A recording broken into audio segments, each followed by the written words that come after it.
Hey, everybody. Welcome to the first Big Earn podcast. I'm excited to have Paul from MyLayOverLife on as my first guest. We're going to be talking about his YouTube channel and all this travel experience. We're also going to talk about his journey in aviation. And lastly, we're going to talk about how we missed out on hiring a great pilot. If you guys are new here, my name's Ernie. I have been in aviation most of my adult life. I've been a military aircraft pilot. I've been a charter pilot, a fractional pilot, and now a major airline captain. I'm excited to bring this content to you. Let's get at it. Going up, going up, going up, going up, going up, going up. Get it that I'm never going up, going up, going up, going up, going up, going up. Hey, everybody. Welcome to the podcast. Today we have a amazing guest on. I have been a big fan of his content for a long time and reached out to him. He decided to come and play along, and he's here on a podcast. Paul from MyLayOverLife on YouTube, Instagram, all the socials. Paul, thanks for joining us today. Yeah, it's really awesome to have you on the podcast. So thanks for playing. It wasn't hard to twist my arm to come out to Phoenix from Minnesota, where it's 60 degrees colder than it is here right now. I think when we talked, you were going on a walk. Yeah. And what was the temperature outside? Well, it was only 20, but but when I left my house yesterday morning, the real temperature was -5. -5 Fahrenheit. Yeah. Oh, geez. So this is going to sound funny. My wife and I, we walk every morning, and I think we got up, a couple days ago when Phoenix was getting the cold spell, right? And it was like 32 degrees, maybe right at freezing. So right. Cover your plants kind of thing. And I'm like, do you want to go walk today? She goes, it's cold outside. So, yeah. You still have school? Kids still have school? Yeah, I know. It's very difficult. You got to bundle them up in a snowmobile jacket right. and all that. Yeah. Our kids' school, they will send them outside for recess as long as it is over 0. Over 0. That's awesome. I think that's the field temperature. Yeah. It feels like temperature. Oh, geez. Yeah. Well, cool. Well, thanks for joining. I guess first off, tell us, I guess most people know you through your YouTube channel. Yeah. So tell us what the inspiration was on basically starting the channel, MyLayOverLife. So when I started MyLayOverLife on YouTube, I saw so many people at work who would be in Rome or Lisbon or Athens and literally just sit in the hotel for 24 hours. Wow. And these are crew members. Crew members, pilots, flight attendants, just watch Netflix or do whatever. And I'm like, what are you doing? Like, I understand if you've been somewhere 100 times. Right.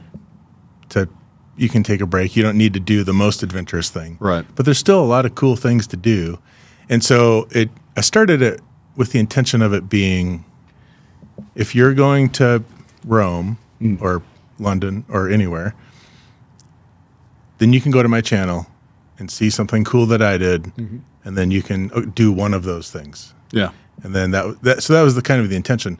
But then but there was no aviation stuff in it at all. It was just on the overnight. Yeah. It was just MyLayOverLife. Right. But that was basically just a travel channel, and there's a billion travel channels. Right.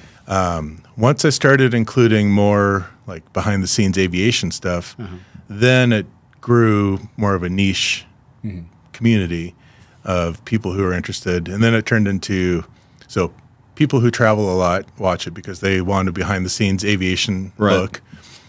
And then even people who like were in the military who are coming to the airlines, they get a glimpse of like what airline life is like. Yeah. Or just student pilots who want a glimpse at like what their future is going to be. Right. So it's grown exponentially since I started including more behind the scenes aviation stuff. Yeah. Isn't it funny how it just evolves? Right? Yeah. Like what you have as a vision of what your channel is going to be like, yeah, it may not be like right. that in 6 months. Right. Yeah. Yeah, because I fully intended it to never be aviation related. Because for you and me, like, well, that's just work. Right. You know? Yeah, no. Not that I don't care about it, but like, I don't want to show that necessarily. Right. You know, because it's just a day at the office. Correct. But that's what people are interested in, is because it's not their day at the office; it's somebody else's. Yeah, correct. So what got you into aviation? So when I was 13, I was out at this little grass strip near where I grew up in Minnesota, and my dad and I were just watching airplanes, and there's a lot of gliders and skydivers there, and we were watching all that. And my dad asked the tow pilot who's pulling the gliders, "Hey, could my son go for an airplane ride with you?" "Yep, no problem. It's $5 to ride along." You know, it's just like, Was it really $5? yeah, no, it was No kidding. It wasn't more than $5. You know, it might have been $3 or something. Wow. And it was just, I think that was just, you know, beer money for this guy. Yeah. He's already pulling gliders. That's like, true. Yeah. But yeah, so I got a ride in the tow plane, which is literally a 8-minute ride because they pull the glider up, spiral back down, come back and land. Okay. Get the next glider, go pull them up, and I was hooked. And I went on probably 10 or 15 rides that summer with this same tow plane pilot who's now $5 a ride, or $5 a ride. Sometimes we'd bring him like candy or something. Nice. And well, so I was 13. I was in 7th, 8th grade, somewhere in there, and getting really bad grades in school. And so my dad said, "Okay, so I'm going to incentivize you with every A you get 1 hour flying, and every B you get a half hour flying." And then overnight, I went from C's and D's to A's and B's. It's funny what that carrot will do, right? Yeah, right. So I started taking flying lessons. So when I was 14, and I wasn't going up every month, or I mean every week, or twice a week, or whatever a normal student would do now. You know, I was going up once a month. But at that age, it's basically to kind of keep you more involved, do you think, in aviation? Yeah. At least what your parents were thinking? Yeah. And you don't need, when you're 14, well, you're still 3 years away from being able to get your license. So you don't need to go up 4 times a week. Right. Sure. But it was just something fun. I hung out at the airport all the time and met all those people. And eventually when I was 16, I started working at the airport. Yeah. And so I soloed on my 16th birthday, got my license on my 17th birthday, got my instrument rating before I graduated from high school. So what did you do at the airport before you started really flying? You got a job working there after your solo? After my solo, yeah, I was just working at the airport. And I wasn't paid, but I was paid with flight time. So I literally, it was just I wrote down on a piece of paper. I showed up on Saturday from 8 a.m. to 5 p.m. or whatever. And they would credit you flight time for that. And for every 8 hours I worked, I got 1 hour flight time. Really? Which was probably below minimum wage. Because to rent a Cessna 150 back then was $28 an hour. Wow. And so I worked 8 hours for $28 an hour, which now that I think, this is the first time I've ever thought about that. I mean, that's like $3. Maybe my math is off. Hey, it's flight time, so it's really more valuable than was $3 free. an hour. Right. Yeah. And wow. Yeah, so I was just washing airplanes. It was a grass strip, so the runway needed to be mowed, Nice. Painting hangar doors and washing airplanes. This stuff, just being around aviation. That's probably one of the biggest things I tell kids when they come up now is like, get a job at the airport doing something. Yeah. Doesn't matter what it is. Just get into that environment. And, you may think, this is not for me. Maybe I don't want to do this. But I have a feeling you're going to be like, this is awesome. I want to be around this all the time. Yeah. So and that's also where you're going to meet all the people who are going to help you down the road. Yeah. Literally every aviation job I've ever had was from meeting someone either at the airport or at a restaurant who's involved in aviation. Right. And even the airline jobs I have, I've had, they're all from, hey, I know this guy who's in the hiring department who knows this guy, and just send this one guy your resume and he'll get you in. Wow. And it doesn't have to be that way with airlines especially, but it certainly helps. Well, when you're on the come up too, and it's a small industry too. Right. So aviation's a very small industry, and you got to take advantage of some of those relationships that you have. Right. So so you get through all your training. So CFI, all that good stuff. So I got my private instrument in high school. Went to college. Got my commercial rating. Where'd you go to college? St. Cloud State, St. Cloud, Minnesota. Yep. They don't have an aviation program anymore, unfortunately. But so I got my commercial rating like my first semester almost. Really? And then as a freshman. Yeah, because I had roughly Private 250 hours when I left high school. Wow. And so I was able to get my commercial right away. And then I got my CFI and all that. And I had multiple flying jobs throughout college. So the most beneficial was I was sitting right seat in the citation. I met this guy, Neil, at restaurant in town. I saw he was teaching someone some aviation stuff. And I said, oh, hey, I'm a pilot at the school and whatever. Nice to meet you guys. And later on, I heard he needed someone to sit in the right seat of his citation. And I was like, oh, so I shot him a message or whatever. And yeah, no problem. Come on, sit. So I just sat in the right seat, and we developed a relationship. And so was that like, how much flight time did you have back then when that happened? Yeah, like 300 hours probably. 300? Yeah. And there's a lot of low-time pilots out there trying to figure out, like, hey, what am I going to do? Am I a flight instructor? Am I going to go try to find a right seat job? Yeah. So I just had a bunch of different jobs like that in college. The citation thing there was a lot of maybe luck there or whatever. But how much time did you get in that citation? By the time I graduated college, I had 200 hours. No kidding. But I mean, every time we flew, we'd fly from St. Cloud to Fargo, which is a 20-minute flight. Oh, I got you. And then we'd sit there for 8 hours, then fly back. So every time I flew, it took up a whole day, but I got 0.7. Nice. But it's time. Multi-engine jet time. It was a big deal. Wow. And I flew skydivers, flying skydivers was a quick bump in flight time. Like you're trying to get to that magic 1,500 hours. Yeah. And I was able to fly, 300 hours in one summer and 200 hours the next summer. And is that more than flight instructing? You were getting more flight time than flight instructing? I never really flight instructed too much. Oh, really? I flight instructed, usually it was a couple guys that like own their own airplanes. Oh, I got you. But I never worked for like an independent contractor? Yeah, right. Okay. But I never worked for a flight school or anything. Gotcha. So main bulk of flight time building, which is going to be important for a lot of people listening. Yeah. You said skydiving. Flying skydivers was a big, it was just, it's not great flight time. Right. But it's a quick bump to get you closer to, I was getting a lot of quality flight time in other places, like the citation. Right. A similar thing popped up with a King Air, so I was sitting right seat in a King Air. Yeah. I flew a Cessna 210 for a family that owned a 210, and fly them around. And so I was getting good quality flight time doing other things, but the skydivers was just like a bump in them. Just a bump. Yeah. I think that the thing now, there's so many students coming through the pipeline that there's not enough flight instructor jobs out there to absorb. And a lot of people, my daughter included, they're looking for places to go. So they're considering, I've heard skydiving, survey pilot. Yeah. There's a lot of jobs that I really didn't know about that were out there. Banner towing. Right. One she was talking about was they do it for fishermen, and they go out and they spot fish essentially for the boats. Sounds awesome. And then they send the boats over there to go grab the fish. Yeah. So I had no idea you did that with I figure like a UAV or something like that maybe do that. Right. But yeah, there's a lot of odd jobs out there. I mean, you just got to go network and find out like what works for you. Right. And go out and hustle to find that job. Yeah. Yeah. Yeah, I was very fortunate.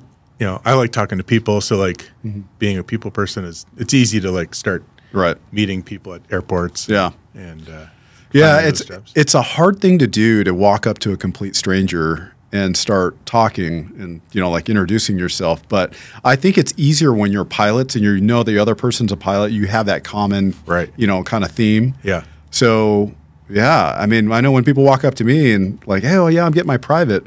Like, I want to ask more questions because I want to know more about them. Because we instantly have a bond. Whether you're an airline pilot with 20,000 hours, they're a student pilot with 20 hours. Right. Like, you still have something in common. You do, which is great. Yeah. Yeah. Awesome. So, flight instructor, you went into the regional airlines. Yep. How long were you there? And more specifically, just for all the youngsters out there, how much flight time did you have when you got to that regional airline? So, I was very fortunate because in college I built a lot of flight time, and my last semester of college I started interviewing with different airlines because I had right around 1,400 hours, and I interviewed with a couple different 3 or 4 different regional airlines, and had job offers from all of them, which was awesome. And I could tell all of them, well, hey, I can't start till I graduate college. Right. And so I was able to like go interview with another airline. And then finally I got, it was so happenstance, Pinnacle Airlines, which was called Express Airlines One when I started with them. Yeah. Memphis? Memphis, yep. They're based in Memphis. They flew a CRJ into the St. Paul airport, which is a corporate airport. Okay. And they must have been doing a charter or something. I don't know what it was, but I saw that and I was like, wow, that looks awesome. Yeah. And that was like, I was like, I want to work for them. Yeah. And I, again, knew one guy that like just interviewed with him, and he told me, hey, send your resume to this person, give it a week, call her, she'll shuffle papers on the desk, and she'll say, oh, here, I can't find it, but what, can you just come down next week for an interview? And that's literally how I got my interview with Express Airlines One, which turned into Pinnacle, which is now Endeavor. Yeah. And so Pinnacle or Express Airlines One wanted me to have 1,500 hours total time. Okay. So by that point, I had like 1,460. Okay. I was like, well, I'll be able to be based in Minneapolis, flying a regional jet, if I get 40 more hours before I graduate. So I just sucked it up, and my dad sucked it up and bought 40 hours. 40 hours? Cessna 150 and fair. And flew around just Minnesota and Iowa and just building those last crucial hours. So then I went to Express Airlines One. Express Airlines One. How was the training back then going through? You know, like you already had some jet time. Yep. So you were kind of familiar with airspace and jet theory and all that stuff. Yeah. Was it a pretty easy transition for you? Yeah. The training was, I don't say it was easy, but it was, I could figure it out. Yeah. The most stressful part about it was, and this is probably going to make other people lose their mind when they hear this, you weren't an employee at Express Airlines One until you graduated or until you passed your check ride. Interesting. Which means they didn't pay for your hotel. You didn't get per diem. You didn't get paid at all for 3 months. And they could delay training and, you know, like, oh, wow. You finish ground school and then sit for a month before you go to whatever. Oh, gosh. Yeah. And so it was summer of 2001. I spent 3 months in Memphis. Yeah. Going through training, not getting paid, staying in a gross hotel, you know, because you're paying for it yourself. Right. Did you do double occupancy with another person in class? Yep. Oh, yeah, for sure. Yeah. Yep. One of my best friends, he ended up being the best man at my wedding. Oh, no kidding. So it was not what it is now. Yeah. No, that's true. And then to, you know, finish all that and make $17 an hour, which was great. That's right. $17. It was crazy. I remember calling the payroll department after my first check. I was like, I don't think this is I don't think this is right. I can't live on this. What was their reaction? They're like, no, that's what you get paid. Jeez. So it was a struggle. I ended up living with my parents in their basement for a year. Yeah, right. So what equipment were you on at the time? Still on the CRJ. CRJ 200. So were you CRJ through the whole time? The whole time, yep. So I was a first officer for about 2.5 years, and then a captain for 2.5 years. Basically. How was the transition between the two, as far as right seat to the left seat? It was not. I don't remember it being terribly stressful. The guy I went through initial training with, one of my best friends, he and I were in upgrade training together. Oh, no kidding. And we're going through all the memory items and all the flashcards and all that stuff. Right. And every time we walked outside, I was like, well, listen, that guy flying over can do it. Yeah. And here comes another one. Yep. And he can do it. And here comes another airplane. And those two guys can do it. Yeah. If all those guys can do it, we can probably do it. You know? Exactly. That's fair. And that was kind of our attitude going into it. No, it's a good attitude to have. You have, how much time did you have, or how much time did you spend at Express One? Yeah. Or Pinnacle. At Pinnacle, yeah. I was there basically 5.5 years. 5.5, which was standard back then in the industry, right? Like it was a 5-year deal. I mean, you know, I think the reason why I bring it up, I think people are starting to get comfortable with the idea of, hey, I'm just going to punch out to SkyWest Airlines for 6 months and then I'm going to get hired by Delta. Right. I don't think that's happening anymore. And I think people are going to start to figure out like, hey, you're probably going to be at your regional or wherever you're at for a little bit longer. Yeah. And if you look back not too far in the past, the standard was about 5 years, 3 to 5 years at a regional airline. Yeah. You had to be a captain. You had to have, turbine PIC time. And up until recently, you had to be a check airman to get really an interview. You needed a 4-year degree. 4-year degree. Yeah. There's all these requirements. So what would you, we've kind of ran the gamut through, the past up into the future, and we know everything's always cyclical in the airline industry. What is a bit of advice you would give kind of the guys on the come up, going through the CFI portion right now or looking for that time building job? What's a bit of advice you would give to them now that you look back and going, man, I wish I would have known that. Yeah. I think obviously don't burn any bridges. Yeah. Because everyone you meet, you're going to see them again later in your career, most likely. But really, it sounds so cliche, but like to enjoy the journey. Because all that, I don't want to go back and be a CFI again. Right. But I enjoyed all those, finding those jobs in college. And even flying for the regional airline, it wasn't necessarily fun flying. Yeah. And the pay wasn't great. But I was flying, and I love flying. Right. And as long as you're still flying every day, I don't know, you're going to look back on that time. And some of the worst, quote unquote, worst overnights that I've had, or say back in the military, the deployments. Yeah. I look back now and I go, that was probably some of the most fun I've had in my past was at a bad location, or a bad overnight, but I had great people around me. Right. And everybody was like, hey, we're going to make the best of it. Yeah. So let's go out and do this. Right. We're in the middle of the desert. Let's set up a putt-putt golf. Right. Yeah. Well, what do? You do what it takes. Yeah. So we talked about this briefly earlier, but you can take a bad day at the office, like snowstorms, de-icing, cancellations, whatever, all that stuff that maybe makes for a stressful day or a hard day. And if you and I are together, we can make it fun. And maybe not fun, but we have a good attitude about it. Right. But you can take the same day with a different crew, and it can be a completely miserable experience. Yeah. At some of the best locations. In the best location, yeah. Right. Yeah. You could be in Hawaii and having a breakdown or whatever is happening. Right. And the way you approach it can make or break the crew. And that's, now that I'm a captain, that's my favorite thing about being a captain is being able to set the tone for the cabin and the cockpit. We're going to have a good time, whether the trip goes as planned or not. Yeah. We're going to have a good time. It's going to be relaxed. And right. And I think that's one of the best parts about now sitting in the left seat. Well, let's talk about that. So you spent the time at Express One, Pinnacle Airlines. Yep. You get the call for United. What was that day like? And what led up to that moment? Because there's a lot of background before getting a call from a major airline. Right. There's a lot of work involved. Yeah. So, I was pushing hard. I wanted to work for Southwest. And we missed on that, by the way, Southwest. We missed. Big miss. So I didn't really know that I wanted to be an airline pilot. I knew I wanted to be a pilot and fly for a living. I didn't know that I wanted to be an airline pilot until I was in college.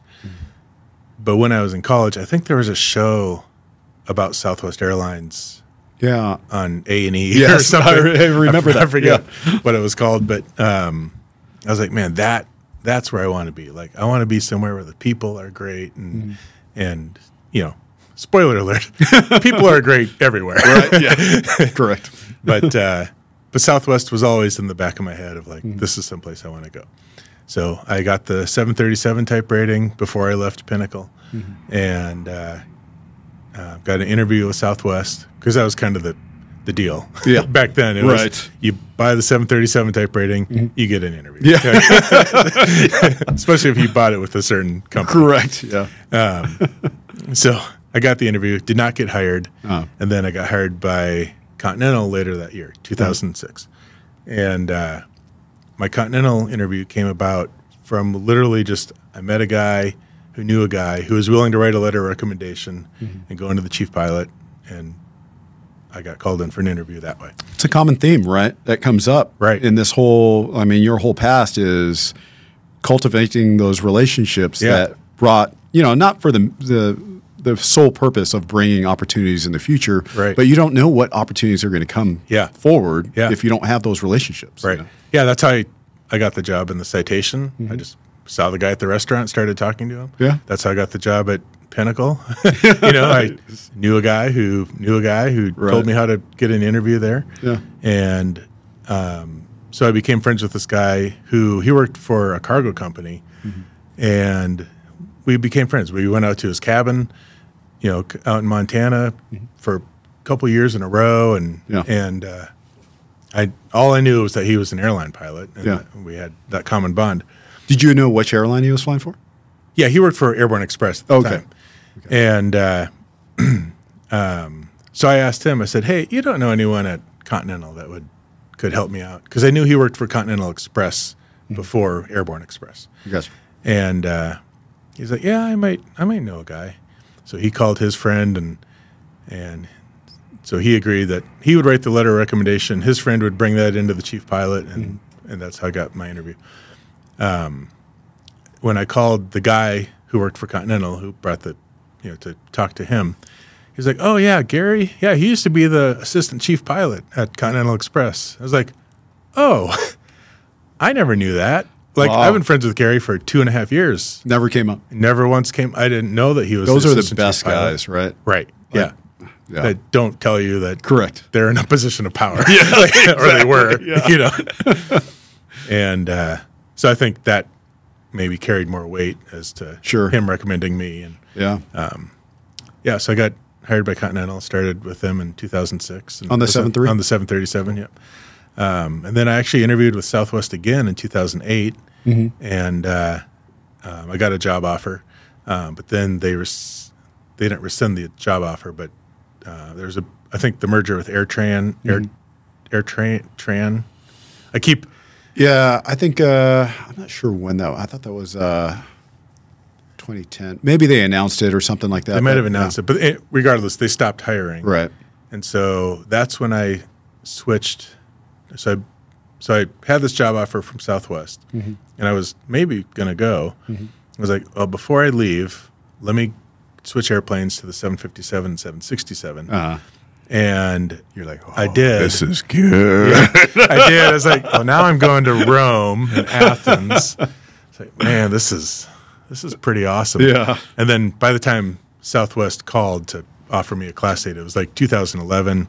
We had announced the merger with United. Yeah. So now I've been there for 5 years. And I'm not going to give up 5 years of seniority. Yeah. Plus, going to the 75, 76, I kind of like fell in love with flying all over again. Yeah. And it was really just a kind of a blessing, because then now I've gotten to do this flying that I love, and I have loved for the last 15 years. All right. So how long were you on the 7.5 before I assume you upgraded out of the 7.5? Yeah. So I was a first officer for 13 years on the 7.5, which was amazing, because towards the end of that, I was getting super senior and really good trips. Right. I mean, to the point where, like, I want to see a concert in Amsterdam on April 12th. And I would bid a trip for April 11th, arriving on the 12th, and know that I would get it. Really? Wow. That kind of seniority. Yeah, it was pretty crazy. So did you held off to upgrade? I'm assuming you could have upgraded into something else. I could have upgraded onto the 737 before that. Okay. And it was honestly, we started sending our kids to a private school. Needed to pay for that, so I was like, well, upgrading is a good time. Yeah. And or a good way to pay for that. So how long did you spend on the 7.3 before going to the 7.5? I was on the 7.3 from 2006 basically to 2009. So 2.5 years. And then you went to the 7.5. Then I went to the 7.5. And you're like, man, this is good. Yeah. You got more senior, and you're like, man, this is really good. It's even better. Then the kids got to go to school. I need to upgrade now. Right. Yeah. And fortunately, I was able to upgrade onto the 7.5. Yeah, that's awesome. Which made training super easy. Yeah. You know, because you got I literally had 9,000 hours in the right seat. Wow. Before I upgraded. Yeah. So it made upgrade really stress-free. Yeah. What were some of the best trips you had as a super senior? Like, what's a super senior FO in the 7.5? What's that trip like? I guess the most coveted. Yeah. Athens is probably one of them, Honolulu. And so they're all 3 to 4 day trips. Long overnights there?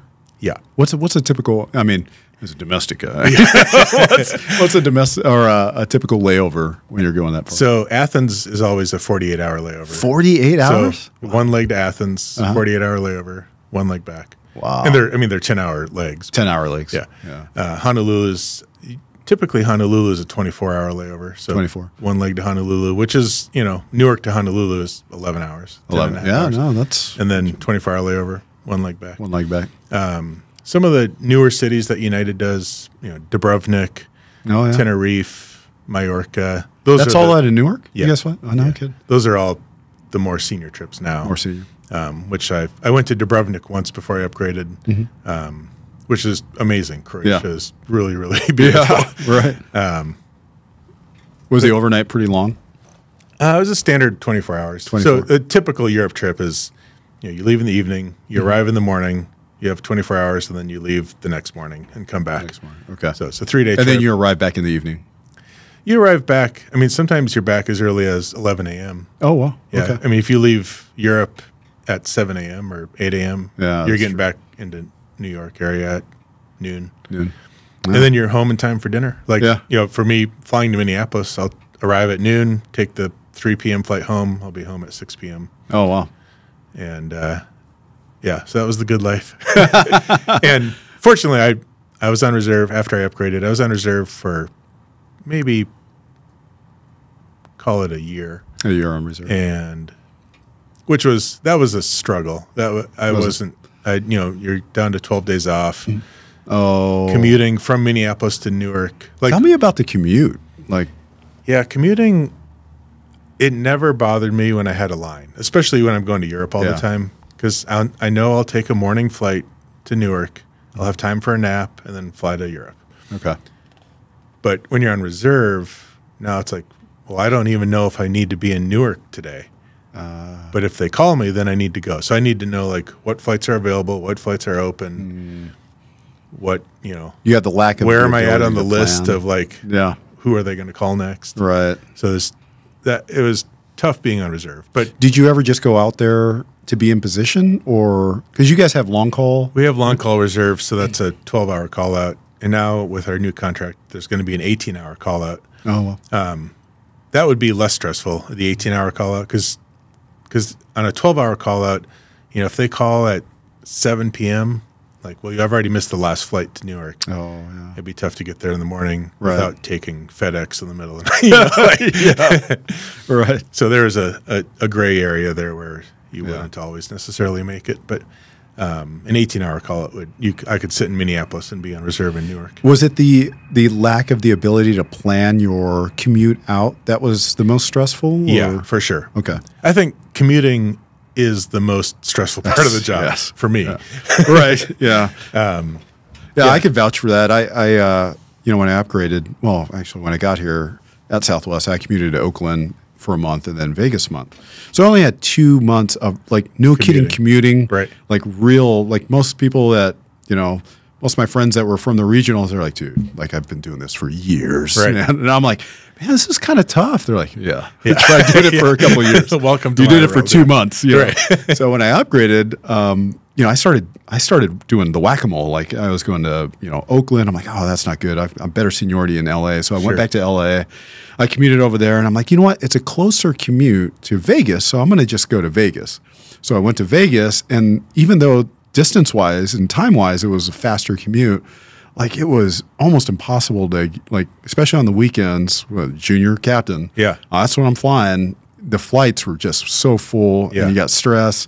So I go back to LA, and now thankfully I'm in Phoenix. But yeah, commuting. And again, this is coming from a guy who probably did it in total 8 months. Right. Yeah. A lot of people ask me, well, why don't you commute to Chicago? Wouldn't that be easier? Yeah. Because it's closer to Minneapolis. Right. Well, it is closer. Correct. But there's 1,000 people that commute to Chicago, and the flights are full. Every time I walk past a Chicago flight, there's 5 jump seaters standing Really? there. And when I go to Newark, there are other people that commute to Newark, but there's not as many. I mean, I can think of 8 total. Yeah. You know, That's true. And the flying is a little bit better in Newark as far as like the Europe trips go. And, yeah. Do you commute offline at all? yeah, I take Delta all the time from Minneapolis. Oh, that's true, because Minneapolis is a big Delta. Yeah. And going to Newark also, like yesterday, my commute was kind of falling apart, and I almost went to LaGuardia instead of going to Newark, because then you just take an Uber over to. Oh, Newark. That's true. So you have another option for only $150. It's just $150. Yeah. Yeah. So that's interesting. It's the same deal. You get, for someone who does not know kind of the pain of commuting, you look at it, you know, on paper, it looks fine. Yeah, we'll just go to Vegas. It's not a big deal. Okay, on the weekends, it may be a little bit bigger. No big deal. I'll just try to get on the jump seat. Okay, maybe I'll just plan 3 flights ahead instead of my usual 2. Right. Now, by the time you take in all those factors, you're commuting out like 12 hours before you need to be in sometimes, just because of the way flights are. Right. Or you could buy your ticket. Yeah. Which no airline pilot does. Right. Yeah. It's kind of the blessing and the curse of aviation. It is. Of being an airline pilot. Like, the blessing is you can live wherever you want. Yep. And the curse is you can live wherever you want. Yeah, exactly. I know a flight attendant who lives in Rome and commutes to Newark. Wow. And, you know, that's just her normal. She gets on the plane, flies to Newark, flies back to, usually she lays over in Rome. But yeah. Wow. We had one pilot that was living in Australia. Wow. It was coming in. That was the most extreme case, but we still have a lot that live on the islands in Hawaii that commute to the mainland to start their trip. Yeah. That's probably the farthest that I've seen. Yeah. But before we merged with United, I knew a guy who lived in Honolulu and commuted to Newark. To Newark? So a 10-hour flight. Wow. Which is not different. I mean, that's closer than Australia. But. Yeah. No, that's true. That's true. All right. So now you're in the left seat. When did the YouTube channel start? Was it before you upgraded or after? I started it before I upgraded, probably 4 or 5 years ago. Oh, really? Okay. But it didn't really take off. Upgrading and my YouTube channel taking off kind of happened around the same time. Around the same time. Was that when you kind of changed the channel a little bit? I changed the channel a little bit. And I will say, like, it's way easier to record at work. Yeah. Whether it's like recording a PA before we take off or briefing the flight attendants. Yeah. It's a lot easier to do that when you're the captain. That's like, true. No. When you're a first officer. Yeah. And you try to, you know. Yeah. There's other first officers who have YouTube channels and stuff, but it does make it easier when you're in charge. That's legit. Yeah. How has it been with United on your YouTube channel? They've been pretty supportive? Media. Yeah, super supportive. I never officially got you're approved to post on YouTube. Yeah. But I work closely with the social media team now, and and I know what's okay and what's not okay. Like, just simple stuff like if you're taking a picture on the ramp, you got to have your vest on, your earplugs in. Like that's part of the uniform requirements, you know. And obviously we can't take video in the cockpit and while we're flying anyway. Right. And that's a big thing. We get that. I mean, I'm sure you get that a lot too. I get that a lot on my channel is, you know, why don't you record the landing or the takeoff? I'm like, man, I wish I could. I really do. But just right now we can't. Yeah. And it's just, I like my job too much. And I don't wanna give it up, right? Yeah. YouTube is secondary to correct. Flying for United. Correct. Yeah. So when you're doing a YouTube, you know, you have a trip out, let's just say Edinburgh, right? We talked about that. Yeah. You're going to Edinburgh. How do you set up and how do you plan for that? Yeah, do you know ahead of time you have a sequence that you're going to film and what you want to capture? Usually I'll have a theme for what I want the video to be, whether it's this is, you know, like I did one video, it's like United's longest domestic flight. I remember that. It was Newark to Honolulu. And that was kind of the theme. And then that was basically just a vlog of like flying to Honolulu and having a cool layover and flying back. But usually I'll try to like incorporate some sort of learning aspect for either someone who's wants to work for United or is a student pilot. So like, this is how I bid for trips, or this is how much I spend on hotels. Right. And I'll try to incorporate that into like just a vlog of like doing fun Of stuff. what you're doing. Of Yeah. what I'm doing. So like. They call that, is it edutainment? Edutainment. Yeah. Yeah. Yeah. Right. It's Kinda a little like that. educational. Yeah. It's entertaining as well. Yeah. Yeah. But that is kind of a struggle to come up with new ideas Right. all the time for, if it's just a behind the scenes look at aviation, that's fun, but like I want it to be a little bit more than that. Yeah. It's, and we talked about this a little bit earlier. It's like, this is what we do for a living. So it's kind of, right. It's hard for at least me to get in the mindset of, I kind of just showed this a little bit ago, right. But maybe it was a different city pair. Yeah. But it's kind of the same thing. But, each flight is different. The weather changes. There may be NOTAMs affecting stuff. There may be, some other issue that, the person in the back thinks, yeah, we get on, we're going from point A to point B. They fly this 1,000 times. Well, 1,000 times, that flight's different 1,000 times. Right. Depending on turbulence or whatever. Right. So I'm trying to get my mindset more into, it does seem like it's repetitive, but the circumstances, the situation changes. Yeah. And that's probably what I should highlight is, I don't think most people think this, but, like get in the airplane, push the throttles up, hit autopilot, and then sleep for, you know what I mean? Yeah. For 5 hours, and then, hey, we're in Honolulu. Right. Yeah. What I'm having to tell myself now is that, because I see a lot of comments on videos like, well, who pays for the hotel when you're in Newark? That's true. Well, I pay for the hotel. And I did a whole video on that. Yeah. Like last year. Yeah.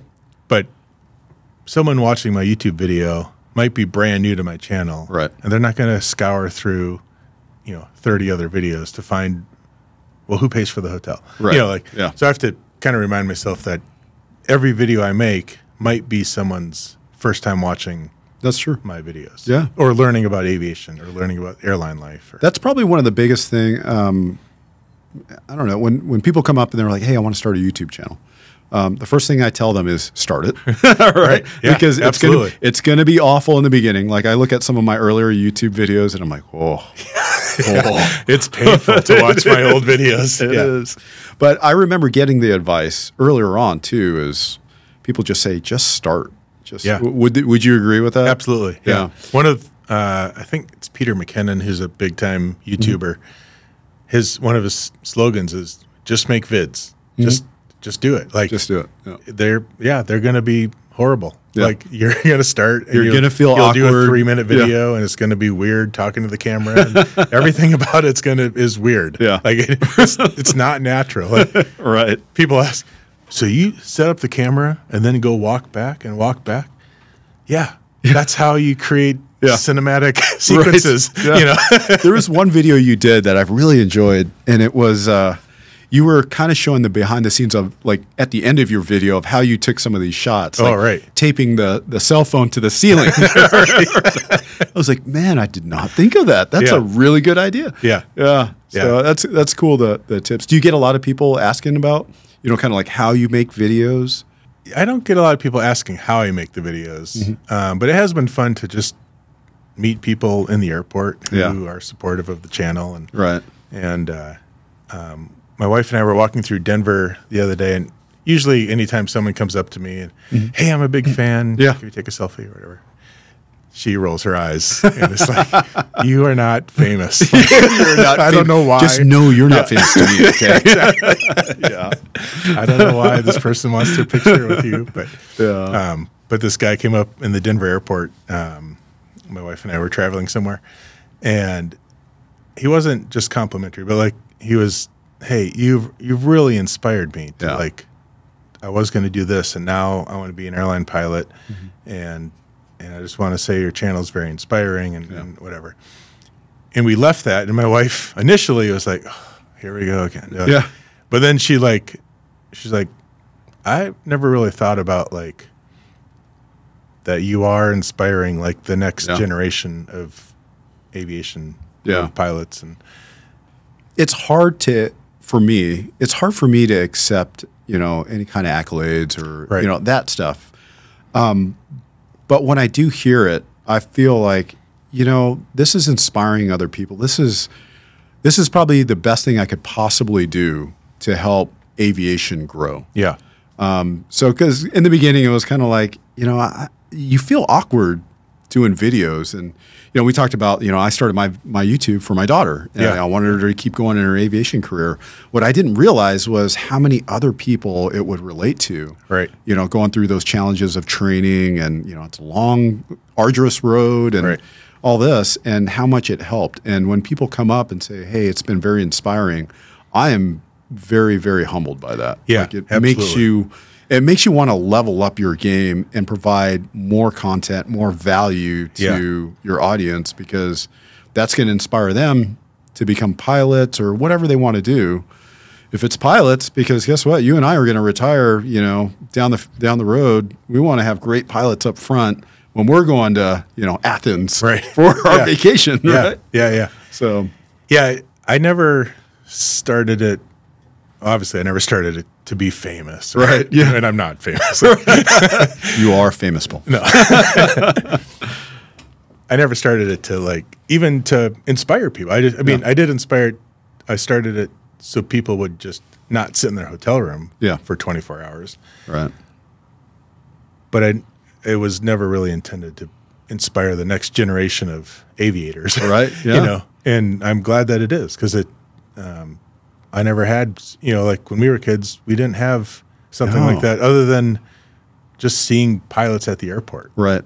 I remember when I was 16, I literally, this is back when you could go through security without having a ticket or anything. I drove to the Minneapolis airport and I said, I'm just going to talk to pilots. And I remember a guy sitting at McDonald's, and I literally just sat down in front of him at his table. Hey, I'm learning to fly. What can you tell me? Right. Sure. Yeah. Was he good about it? Yeah. I mean, he took a couple minutes and chatted with me. I'm sure that's not what he wanted to do on his 2-hour turn or whatever. Yeah.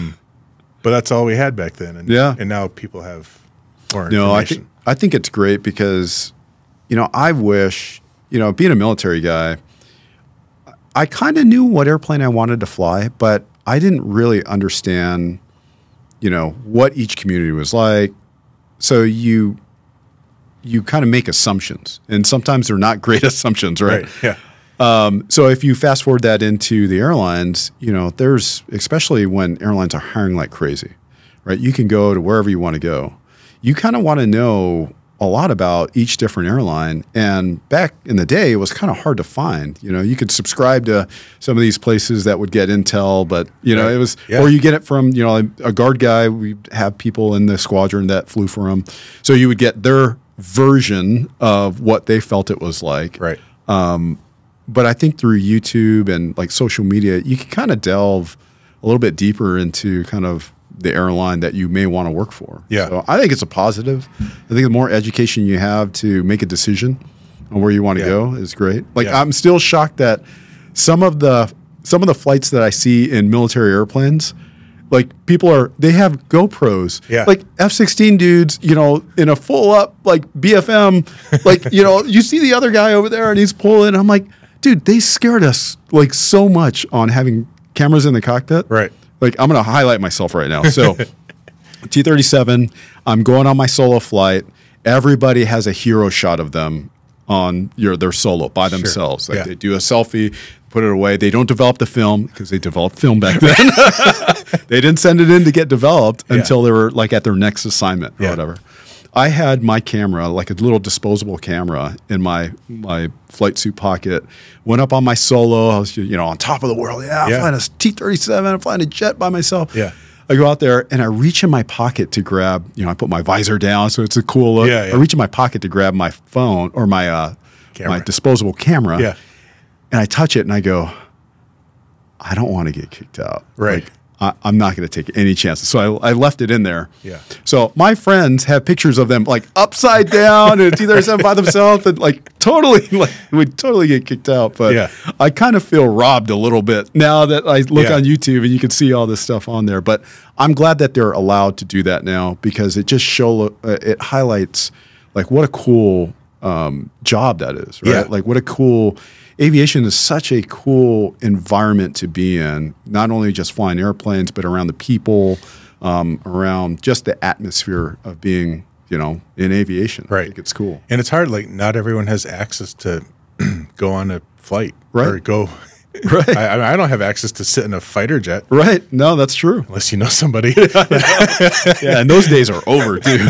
Like, I've had one flight in F-16, and that was hard to get. Yeah. So yeah, interesting.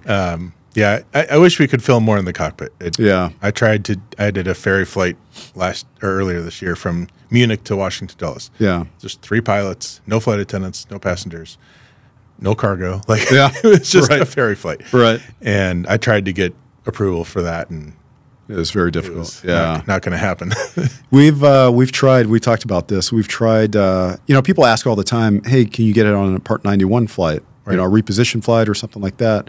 You can, but the way to do that, there's a lot of steps in that process. Yeah. And typically for us, we find out about these flights kind of last minute, so it's hard to make that turn to get approval. Yeah. In such a short amount of time, because airplanes don't make money when you have to reposition them empty. They don't like to do that very often, only when they Right. have to. So Yeah. it is hard to do. I mean, I think one day we'll be able to crack the nut on that. But I think so. I mean, they do it in Europe all the time. You see All the time. European carriers always have GoPros in the cockpit. right. So hopefully one day. Yeah. Hopefully one day. All right. Well, you know, this channel is all about like trying to inspire more aviators into aviation, and inspire the next group coming up, and inspire those that are like maybe at our level that are, you know, want to start a YouTube channel or something. Yeah. What's a bit of advice you're going to give? First off, those that are just thinking about this career and they think they've missed the boat because, you know, things are starting to slow down now. Sure. You know, I mean, it wasn't moving fast when we started. Mm-hmm. And if you really like flying, and you'll find a job that you love, and you might not be flying a 787 in 3 years. Right. It might be 13 years Right. or 15 years, and that's okay. Like, Yep. everyone's journey is different. And my wife and I both train jiu-jitsu, and some people get their black belt in 7 years, but they're training 4 hours a day, 6 days a week. Some people, like the owner of our gym, got his black belt in 15 or 17 years because he owns a gym and he's a coach for a hockey team and Yeah. all this other stuff. And that's kind of how I approach aviation. Like, everyone's journey is different. Just because yours is taking longer, someone who started after you is now at a major, but you're not. That's okay. It doesn't matter. Like, Yeah. you're all going to get there. Right. You've got a great job. You're putting food on the table. Yep. You're flying airplanes for a living. Yeah. I think that's the key too. You're still flying airplanes for a living. Right. That's what you're doing. You get to fly an airplane, and they pay you for Right. that. And even now, right, they're paying really well, even at the regional level. You know, I mean, you talked about $16 an hour back in the day. Yeah. You know, new hires aren't making that anymore. Right. They're making almost 6 figures to start. Right. So Yeah. it's still a wonderful job. And like you said, the journey is really should be your focus. Right. Yeah, and again, like, relating back to jiu-jitsu, like, there's always going to be someone better than you. Like, Always. yeah, and for sure, like, there's for sure better pilots than me, but there's always going to be someone that has a better job than you, or Right. the one that you want, or you know, like, you're a captain on a 787. Well, there's the chief pilot or the test pilot or Right. or whatever, you know, like, Yeah. well, that'd be cool too. Yeah, Yeah. you're right. It would be cool. Maybe you can work towards that. Yeah. But, you know, it's okay. Like, wherever you're at, Right. you're in a good spot. I think trying to think of it was I can't remember the quote, but essentially it's trying to be satisfied in the season of life that you're in, Right. and trying to learn as much as you can to progress to the next point in your life when that season does change. Yeah. So, you know, if you're having a low point, if it's difficult right now, that's only preparing you for the future. Yep. And if you take it in that way, like, hey, this sucks right now, but I'm just going to bear down. I'm going to learn as much as I can. You know, I'm going to spend longer at this next job. I'm going to try to do my best and develop more here. When that next opportunity comes, you're going to blow the doors off it because you're going to be so ready. You're going to have the right mindset to do it. Right. Yeah, and even in my my YouTube channel is kind of that way. You know, like for 3 years, I put out videos once a week. Yeah. And they were short, and they were not maybe edited that great. But I was like pushing hard for this, and I almost gave up. Yeah. 3 years into it. Wow. I was like, you know what? I remember writing a YouTuber I follow, and I was like, I think I just recorded my last video. Like, this is it. I'm going to just hang it up. I got 800 subscribers. Yeah. I've been doing it for 3 years. Yeah. Like, maybe this isn't for me. Yeah. And he's like, you know, keep doing it. Like, Yeah. something will hit. And then 2 months later, a video took off that now has over 1 million views. Wow. And then, you know, my YouTube channel has grown exponentially since then. Yeah. I was like, I almost gave up. Yeah. So if you're about to almost give up, don't do it. Yeah. There's a good book on that. It's is it 2 Inches from Gold? Yeah. Yeah. It's a good point, because it seems like it's always darkest before dawn, right? Yeah. Like, it always seems like things are going absolutely, you know, the wrong direction.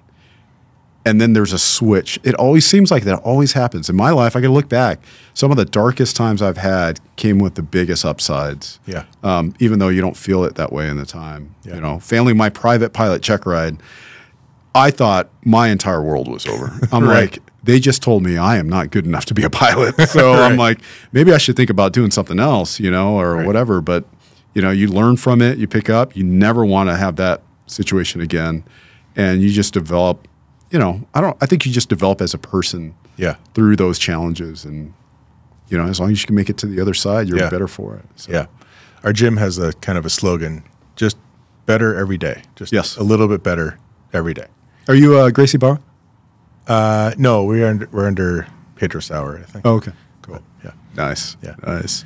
Well, cool. We're coming up towards the end, but, you know, Paul, I just met Paul this morning.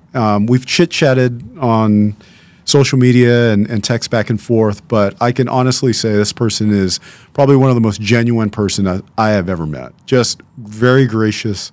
It's been an honor hanging out with you. Yeah, I'm glad we it's been got a great to, day. we flew the Green Hornet this morning and we got to go grab some breakfast. So that was awesome. Yeah, that was fun. But thank you for coming down. Thank you for doing the podcast. Yeah. Thanks for sharing your story with the audience. And Yeah, this has been great. yeah. Thanks for having me. anytime you want to come back. I'd love, for sure next winter There when you go. Minnesota's 30 below. Perfect. All right, guys. We are out on the podcast. Thanks for joining us today. Look for another one here real soon. Going up, going up, going up, going up, going up, going up.